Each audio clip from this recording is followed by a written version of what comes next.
Allons au cinéma pour découvrir Ma compagne de nuit, un film réalisé par Isabelle Brecard. Bonsoir Isabelle, merci d'être là. Bonsoir. À vos côtés, Emmanuel Béard. Bonsoir Emmanuel, merci d'être avec Béard, nous. Oui, j'ai un petit peu écorché.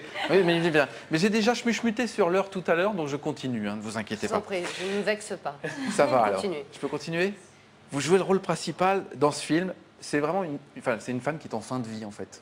Oui, c'est pas le rôle principal. Je joue. L'un des rôles principaux. Oui, voilà, c'est un duo qui est Oui. principal. C'est une rencontre entre une femme qui est en échec thérapeutique et qui doit décider, qui veut décider de la façon dont elle va aller jusqu'au bout de sa vie. Et une lingère qui est à l'hôpital, qu'elle rencontre un soir, dans une situation très particulière, où elle sent que cette jeune femme a une force physique et mentale, et elle va décider de l'embarquer avec elle, et parce qu'elle sent instinctivement qu'elle peut l'aider à faire ce choix de fin de vie. On regarde tout de suite la bande-annonce et on en parle juste après.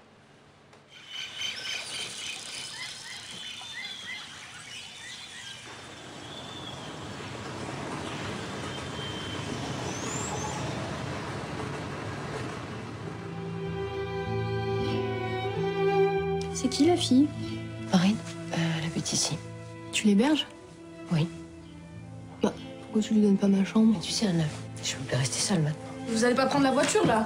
Attendez, c'est dangereux, vous pouvez pas conduire avec tous les médocs que vous avez pris. Julia, la proprio, elle va bientôt mourir. En vrai, elle me paye pas pour le ménage. Elle me paye pour rester avec elle.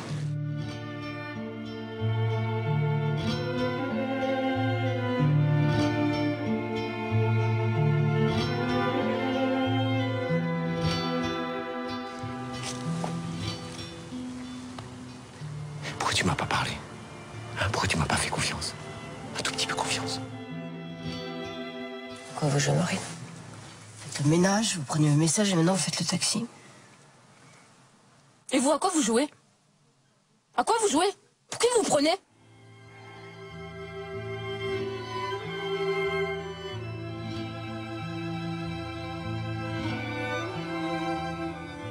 Faut que tu partes, Marine. Tout ça, c'est trop lourd pour toi. Ma compagne de nuit, c'est au cinéma le 23 mars prochain et en avant-première avec rencontre du public ce soir au Majestic à Lille. Qu'on soit bien d'accord, c'est pas un film sur la maladie, c'est un film sur la vie en fait et cette femme qui vit. Ah, c'est un film sur la vie, c'est un film Oui, sur une rencontre. avec la maladie, parce qu'on ne Ouais. peut pas faire abstraction. Bien sûr, Sur les relations naturellement. humaines accompagnées de cette maladie. Voilà, c'est ça. La maladie, elle est dans un des deux corps et elle rend ce moment plus intense, plus étrange, plus vivant et plus à l'écoute finalement et d'elle-même et de cette jeune femme qui va entrer dans sa vie. Comment vit-elle ce moment? Il faut lui demander. Ah non, elle est partie. Excusez-moi, non mais... avec, je crois, la force qui la caractérise dans la vie, avec courage, et puis avec plaisir, avec désir de vivre, surtout. Parce que moi, quand Isabelle m'a parlé du personnage, je me suis pas dit comment je vais faire mourir Julia. Je me suis dit comment je vais lui donner la vie dans ce qu'elle a de plus à vif, de plus curieux, de plus... voilà, comment le temps, tout d'un coup, il y a une urgence de vie et en même temps, les choses se ralentissent et il y a une écoute qui n'est pas la même que quand on... Voilà, comme nous tous, je le souhaite, là, on est dans une sorte de course permanente et on en oublie tous les détails. Et pour Julia, il me semblait que justement, il fallait faire très attention à tous les petits détails de taille. En tant que comédienne, que femme, qu'est-ce qui vous a donné envie de porter ce film? Parce que vous avez des transformations physiques impressionnantes. Il y a des choses qui résonnent en vous, forcément. Il y a des choses qui... Comment ça se vit, tout ça? Enfin, oui, je pense que sinon, je n'aurais pas accepté. Il y a des choses qui résonnent en moi.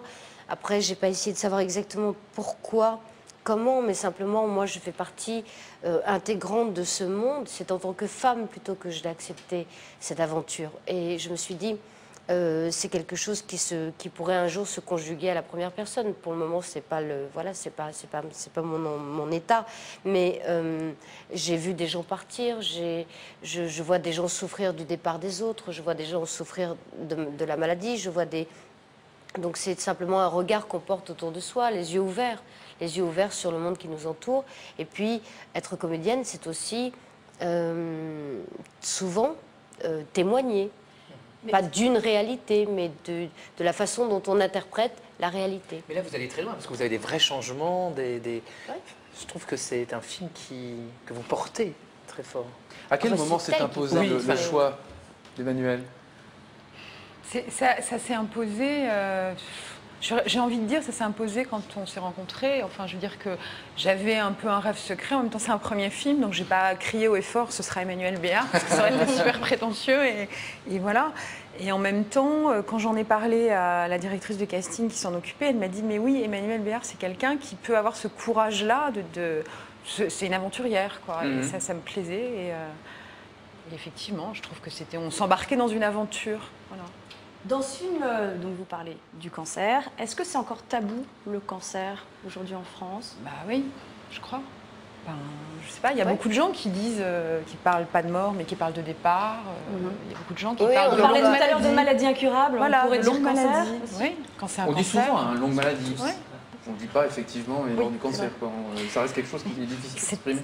C'est très bizarre le cancer parce que c'est une maladie où tout d'un coup il y a quelque chose comme ça que c'est comme un intrus, quelque chose de et en même temps qu'on semble fabriquer soi. Enfin, il y a quelque chose de symboliquement, je pense, très dérangeant. Comment vous avez travaillé, Emmanuel Béard, pour justement incarner ce rôle? Est-ce que vous avez consulté des médecins? Vous êtes allé voir des personnes qui étaient atteintes de cette maladie-là? Oui, j'ai fait tout ce travail, mais je travaille à chaque fois, toujours. Je travaille toujours, quel que soit le rôle que je fais, parce qu'il me semble que c'est la moindre des choses, tout simplement, parce que c'est une responsabilité que de s'intégrer dans le chemin que va faire le metteur en scène. Et pour s'y intégrer, je ne me voyais pas arriver sur un personnage tel que Julia, qui a quelque part perdu tous les codes de la féminité extérieure tels qu'on les voit, en pesant mes 52 kilos, en ayant mes cheveux blonds. Je savais que la chimio entamait beaucoup de choses, et donc je voulais réussir à avoir le corps de quelqu'un qui avait traversé toutes ces étapes-là. Et donc j'y ai été. Il y a des moments forts dans ce film, il y en a beaucoup. D'ailleurs, il y a un moment très fort où elle exprime son envie de ne plus être dans son corps, en fait. Son corps un dégoût. Lui provoque un vrai c'est ça, dégoût. c'est que Isabelle, elle n'a pas contourné le sujet. Elle y a été, franchement, c'est-à-dire que quand il y a du plaisir, il y a du plaisir. Mais on n'est pas dans le pathos. Mais quand il y a de la douleur, il y a de la douleur. Et le corps fait mal. Ouais. Le corps fait mal. Alors c'est vrai qu'aujourd'hui, on a la possibilité de diminuer cette douleur. Mais quand on la diminue, on diminue aussi un peu de l'acuité, de la conscience. Donc c'est un équilibre très fragile. Et nous, on jouait toujours sur cet équilibre. C'est-à-dire qu'on n'avait pas envie de montrer beaucoup de scènes de douleur, mais on n'avait pas non plus envie de dire tout d'un coup, ça devient une femme incroyable parce qu'elle a le cancer, extrêmement courageuse, qui n'a pas mal. Non, le fait est qu'il y a des moments de douleur, qu'elle n'est pas une femme incroyable, qu'elle est très humaine dans ses faiblesses, dans ses forces. Elle est courageuse, oui, mais quelquefois elle désespère, quelquefois son corps la lâche, elle n'a plus la force. Et à ce moment-là, il y a toujours le corps de Marine aussi, qui est là, qui est le contraire, qui est la jeune fille. Qui est la jeune, la vie, qui représente justement dans ses codes charnels. Et elle s'appuie sur ce corps, elle s'appuie sur cette force qui est cette jeune femme, étrangère à la cellule familiale aussi, parce que on voit dans le film. Elle ne veut pas voir ses parents. Oui, très important, c'est que on voit dans le film qu'il y a vraiment que le cancer a atteint le corps familial et que chacun a explosé dans tous les sens et que plus personne ne sait exactement comment se repositionner. Le frère médecin n'a plus ses capacités pour de grands ponts de la médecine pour aider sa sœur. Il n'y a plus que la fille qui est dans le déni parce qu'à un âge où on se construit avec l'autorité et la force de la mère et du père, c'est terriblement difficile de voir sa mère fragilisée, redevenir presque comme une enfant. Il y a l'amant, celui qu'elle a aimé et qu'il aime et qu'elle aime, mais qu'elle ne veut plus voir. Enfin voilà, il y a les parents dont elle ne supporte pas la douleur, qu'elle entend à la radio la nuit, elle écoute sa voix la nuit. Oui, parce Là, vous êtes en présentation du film un peu partout en France, puisqu'il sort le 23 mars. Vous êtes donc ce soir à Lille. Quelles sont les porte à porte. Ouais, c'est ça. Quelles sont les réactions tellement du bien. public? Mais c'est tellement sain. Je vous pose la question à toutes les deux, hein, parce que... Oui, Non, allez-y, Emmanuel, vous avez Non, mais- commencé. Non, mais elle a raison, c'est sain, c'est agréable, c'est aussi bien. ce qu'on... Enfin, le film est là pour justement rencontrer le public. Et c'est pas facile pour le public de se dire « Ah, un film sur le cancer », alors que c'est pas un film sur le cancer. Avant d'y aller, vraiment, hein, parce qu'on est à une période, on parle toujours de crise, machin, ok, d'accord. Mais c'est vrai, on n'a pas forcément envie de voir un film... Non, on sent bien que les gens ont envie d'aller voir la des base, hein. comédies, on le sent bien, on le sait bien, mais ça n'empêche pas qu'il faut quand même pouvoir ouvrir d'autres portes aussi. Le cinéma, c'est aussi ça. Mais par exemple, il y a des choses très troublantes. Il y a des salles, quelquefois, c'est 10 minutes de silence, plus rien. Et puis quelquefois, le jour, on était dans une salle à Nancy et les gens riaient comme une sorte de délivrance. Et moi, j'étais très troublée parce que je me disais quand même, merde, je vais mourir, ça rigole. Voilà, mais on sentait que c'était plus léger, plus jeune, il y avait beaucoup de jeunes. Et donc les salles sont très différentes. Et puis surtout, pardon pour les journalistes, mais c'est vrai que c'est des bijoux leurs questions, parce que c'est de l'ordre du vécu ou de la curiosité, enfin, c'est des questions qui ne sont absolument pas attendues. Moi, si je suis en conférence de presse, je me dis, bon alors, quand est-ce que la question sur le nombre de kilos perdus va arriver? Quand est-ce que... On ne vous l'a pas posé, ça. Non. Ok, nous, on ne l'a pas posé. J'ai répondu toute seule, tu vois. C'est vrai. Mais non, mais vous voyez ce que je veux dire, c'est-à-dire que c'est vrai que vous, c'est votre métier, eux, ils prennent comme ça, quoi. Et c'est très émouvant. Quelle est la plus belle réaction ou question que vous avez eue pendant ces projections? Oh, la plus belle réaction?